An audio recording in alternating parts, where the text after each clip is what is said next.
Bonjour les amis, oui je sais, vous avez été un petit nombre à me faire remarquer que lors du dernier vlog, je ne vous avais pas dit bonjour, je suis désolé de ce manque de courtoisie et de politesse élémentaire, mea culpa, mea maxima culpa. Aujourd'hui on est le 1er octobre et en 1974 sortait un film qui a changé ma vie et qui m'a poursuivi et accompagné depuis 48 ans.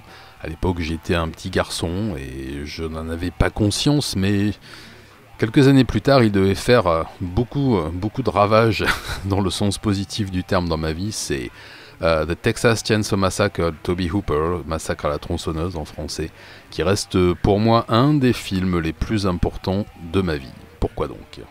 À l'époque, quand il est sorti aux États-Unis, puisque je crois qu'il n'est sorti que quelques jours en France avant d'être interdit, je vais vous passer les détails techniques, toutes les anecdotes, toutes ces choses que vous pouvez trouver absolument partout et que les copains youtubeurs ciné ont certainement fait beaucoup mieux que moi. Je vais juste vous parler de ma relation à ce film et comment j'en suis arrivé à en faire un des films les plus importants de ma vie jusqu'à maintenant. Excusez-moi, j'ai un peu la crève. À l'époque où il est sorti, donc il est sorti très peu de temps en France. Ensuite, il a été interdit pendant des années. Il a été classé, il n'a même pas été interdit aux moins de 18 ans. Il a été purement et simplement interdit en France. Et il n'est sorti qu'en 1982, il me semble, en France, dans sa version intégrale, pas dans une version coupée, me semble-t-il.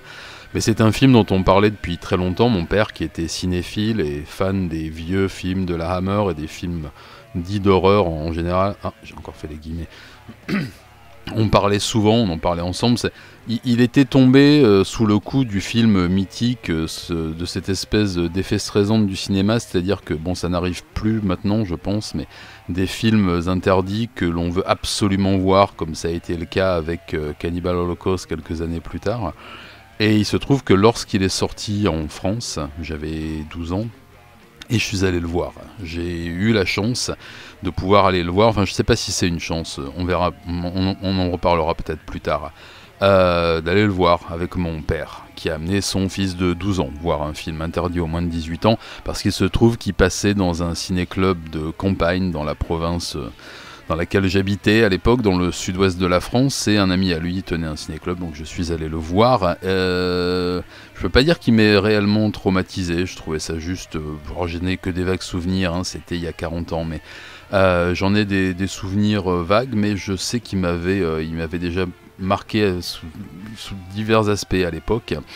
Je sais que le bruit de la tronçonneuse qui remplaçait la musique, j'avais déjà remarqué ça à l'époque et ça m'avait fortement impressionné, à tel point qu'avec la caméra Super 8 de mon papa, je m'amusais déjà à essayer de tourner des trucs un petit peu bizarres, on s'amusait à faire des bruits avec des amis, enfin voilà. Des années plus tard, quand il est sorti en VHS, ça a été la première cassette vidéo que je me suis acheté. Je sais même pas si c'était une VHS, je m'en souviens plus.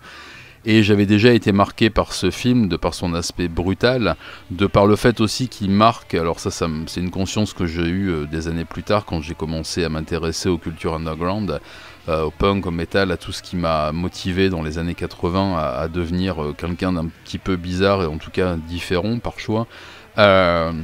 Ce qui marquait pour moi la fin de l'époque hippie, c'est-à-dire que dans mon esprit c'était un des premiers films post-Manson Family, c'est-à-dire ce qu'on a appelé la fin de l'innocence, la fin de la guerre du Vietnam, ou du moins le début de la fin, cette espèce d'époque de violence qui préfigurait aussi l'espèce de vague de tueurs en série qu'il y a eu aux États-Unis par la suite.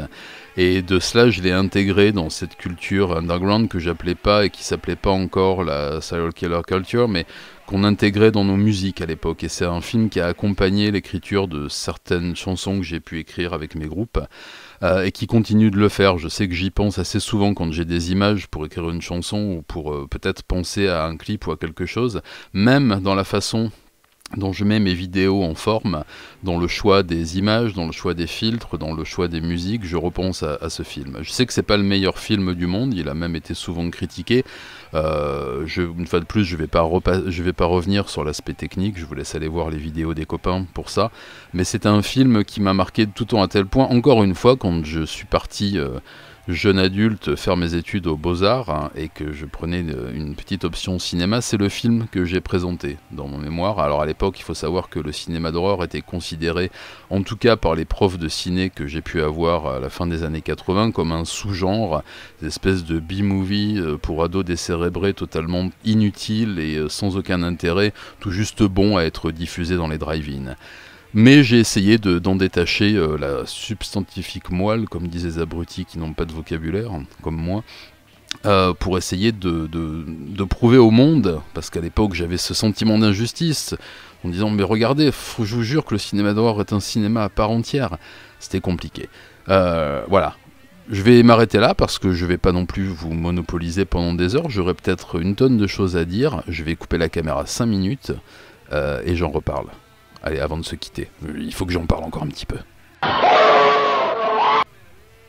Tenez, je vous montre pas ma toute première caméra, une Sankyo Seiki. Elle est pas belle? Je sais, elle n'est pas toute jeune, c'est une caméra Super 8. Voilà, je voulais vous la présenter. Elle est toujours avec moi depuis toutes ces années. Et donc je vais terminer, je vais vous laisser tranquille avec mes lubies cinématographiques. On en reparlera peut-être une autre fois, peut-être d'un autre film aussi. En tout cas, le film fête ses 48 ans, moi bientôt mes 52, et je pense qu'il n'y a pas eu une seule fois où je n'ai créé quelque chose, si tant est que on puisse appeler ça créer, ce que je fasse, enfin, où je n'ai pas repensé à ce film. Je vous parlerai pas de la franchise, de tout ce qui a suivi, parce que je suis pas forcément très fan, surtout des dernières moutures, je vois pas l'intérêt. J'ai jamais vraiment adoré ce qu'on appelle les licences. Je pense qu'un film, souvent, dans 99,9% des cas, se suffit à lui-même. Donc, bon, je vais pas m'appesantir là-dessus. J'en ai vu certains qui m'ont plus ou moins plu, qui m'ont diverti du moins. Enfin, je pense qu'il n'était pas nécessaire de donner une suite, même si des gens, je sais que il y a beaucoup de personnes qui aiment retrouver un héros ou un anti-héros qu'ils ont apprécié dans un film, c'est pas mon cas.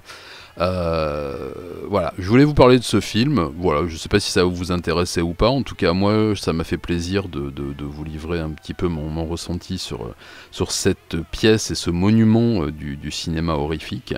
Je ferai peut-être un autre vlog dessus parce que je m'aperçois qu'il y a plein de choses que je n'ai pas pu vous dire parce qu'elles ne me viennent pas forcément en tête tout de suite. Voilà, mais écoutez, si ce format vous plaît, dites-le moi en commentaire, j'essaierai d'en faire un peu plus souvent. Voilà, j'ai un petit peu de temps en ce moment, j'ai réussi à mettre mon emploi du temps un peu en ordre, les vidéos sortent régulièrement, et donc ça me donne le loisir de vous parler un petit peu du pourquoi la chaîne existe, du comment j'en suis venu à faire tout ça. Alors peut-être que je ferai aussi des vlogs de vie pour vous parler de quelques anecdotes marquantes qui ont fait que j'en suis arrivé avec cette pauvre tête et ce passif un peu étrange aujourd'hui. Voilà.